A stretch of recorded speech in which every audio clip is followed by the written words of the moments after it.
What's going on? Welcome back to another episode of Around the World. It's been a little while since I did one of these videos, so thanks for joining me. Make sure you smash a like if you're happy to see Around the World. And guess what? It's Super Bowl time. Super Bowl is going ahead despite everything that's happened this year. We're already in August and it's just about to kick off. So it doesn't feel like too long ago where we were debating whether any freestyle competitions would even take place this year.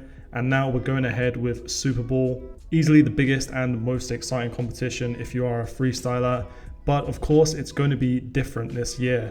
So not too long ago, Lucasso put out a video explaining about how the competition will work this year. There's a change of location, but more than anything, he didn't talk about the most obvious things, which is of course the pandemic and the travel restrictions. He was talking about the event itself. He seems to be so focused on making it as good as it can be, and of course there'll be different rules and regulations in place to do with that, but overall it seems to be going ahead like it normally would.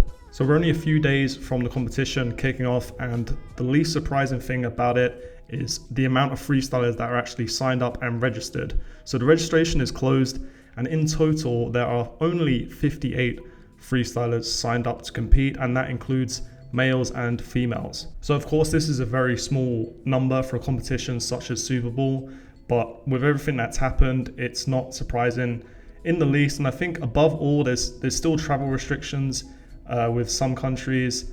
It's more difficult to travel with anything because you have to wear a mask and you have to take all these procedures.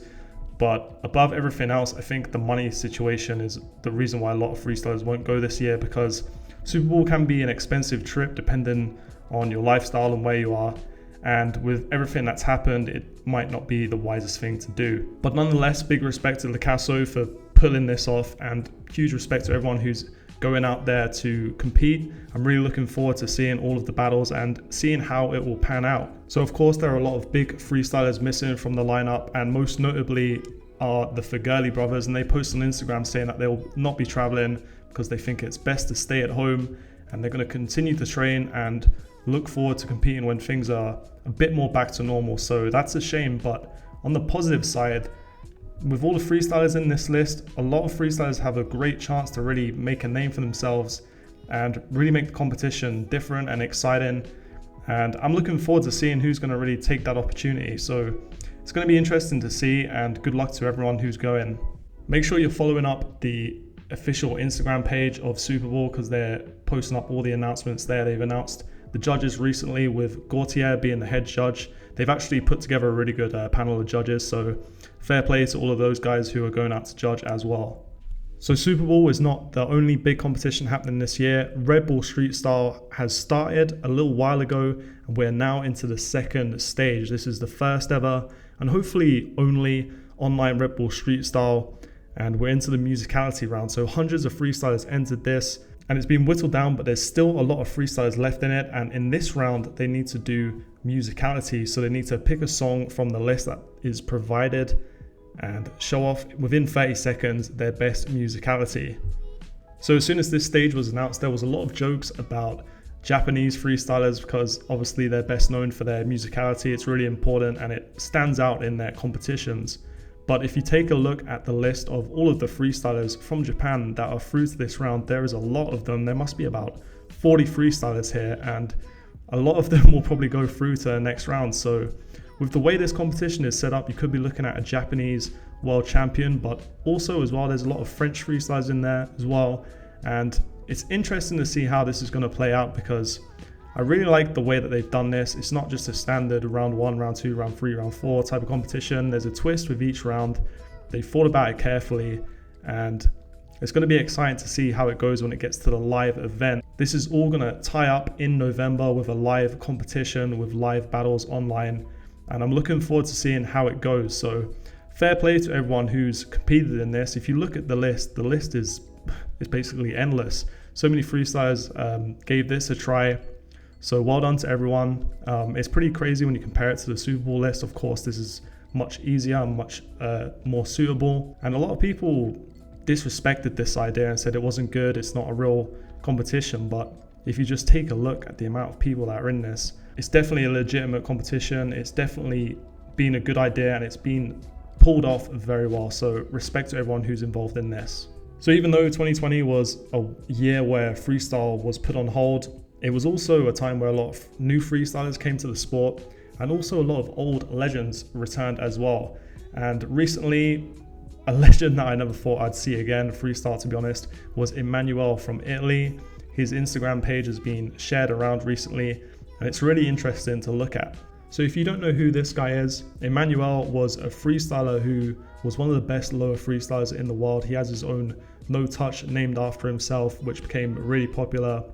And he was a very active freestyler in the community, but he just let his videos do the talking. And you could always see him freestyling on his own in his clips. I didn't really see many videos of him at meets, or I didn't really see him talking on forums as it was back in the day. He just freestyled and he put out amazing freestyle videos. So if you go back to the bottom, you can see that he picked up the ball again in January, so right at the start of this year, after not freestyling for 10 years. And you can take a look, you can see that he's actually been progressing and steadily getting back to where he used to be. And in his most recent post, he actually did 11 alternative Mitch no touch. And it's cool to see him talk about it. It's cool to see him re-engage and come back. So massive shout out to Emmanuel. And if you just want to know how much of a legend he is, just take a look at some of the comments that freestylers are leaving on his post. They're so happy to see him back after such a long time away. Over 10 years away from freestyle, he's came back and he has all this admiration because he was truly one of the best lower freestylers in the world at his day. And he's an amazing talent, and who knows where he'll go from now. If he continues, he could get back to the top again. Keeping things with the old school vibe, I want to shout out Old School FS Legacy on Instagram for posting old freestyle videos and sharing interesting facts and clips from freestyle past. And I think it's really important to try and keep this stuff alive because freestyle is a growing sport. Each year that passes, it becomes easier to forget things, and this is becoming an amazing archive of classic clips and interesting points. So make sure you go and check that out. You'll learn something for sure. Next up, I wanted to share this clip from Mohammed Akbari because he's talking about style in freestyle. And I think this is something which doesn't get discussed enough, especially in competitions. It seems that difficulty is always more important than style, but I also think that style can be a part of difficulty as well. So in the caption, he says, "What is the most important thing for you in freestyle?" For me, I can say style is the most important thing in our sport. I would rather watch 10 around the worlds from Lotta, for example, than watch an ugly free rev. And to be honest with you, I'm completely in agreement with him because style is the most important thing. It attracts you to the sport. And if you're going to do something, you need to make it look good, especially when it comes to the basics. Of course, when we're talking about things which are incredibly difficult and breaking boundaries, you can let it slide a little bit. But for the most part, I think style is something that everyone should strive to improve. In gear news now, and Nike have released a brand new football called the Nike Flight Ball, and it caught my eye straight away. It's got a very classic but yet modern design. So as we know, Nike are one of the biggest sports companies in the world, if not the biggest. But when it comes to freestyle, I can't think of more than one or two freestylers that actually use their footballs. It always seems to be Adidas or a freestyle ball such as 4 Freestyle. Nike match balls don't have a good reputation in the freestyle community, so I'm not sure if many people will be using this, but I really like the design, just the black and the white. I think it's very effective, but they're also coming out with brand new colorways for the different leagues which will use it. So let me know what you think of this ball, and if you've tried it out, let me know if you think it's any good for freestyle. So during the lockdown, I got more into my video games and I started playing Fortnite, and this past week, they released a brand new emote where the characters can do footbag, and it was pretty cool to see. And this is not the first time they've done something freestyle related. They actually did the same type of thing, but with a football before, where the character can do some around the world and some uppers. So it's cool to see Fortnite include that in the game, and hopefully we can see some more of it in the future. So that's going to be it for this episode of Around the World. In the next episode, we're going to be going through some freestyle clips. In this one, I just wanted to recap the main news points. So hopefully I'll be back very soon with that. And make sure you send in some submissions because I'm going to be going through a lot of those. You can send in your freestyle videos, your clips, any type of news that you have to atwshow@gmail.com. Make sure you like this video, subscribe for more freestyle content, and I will see you all very soon. Take care.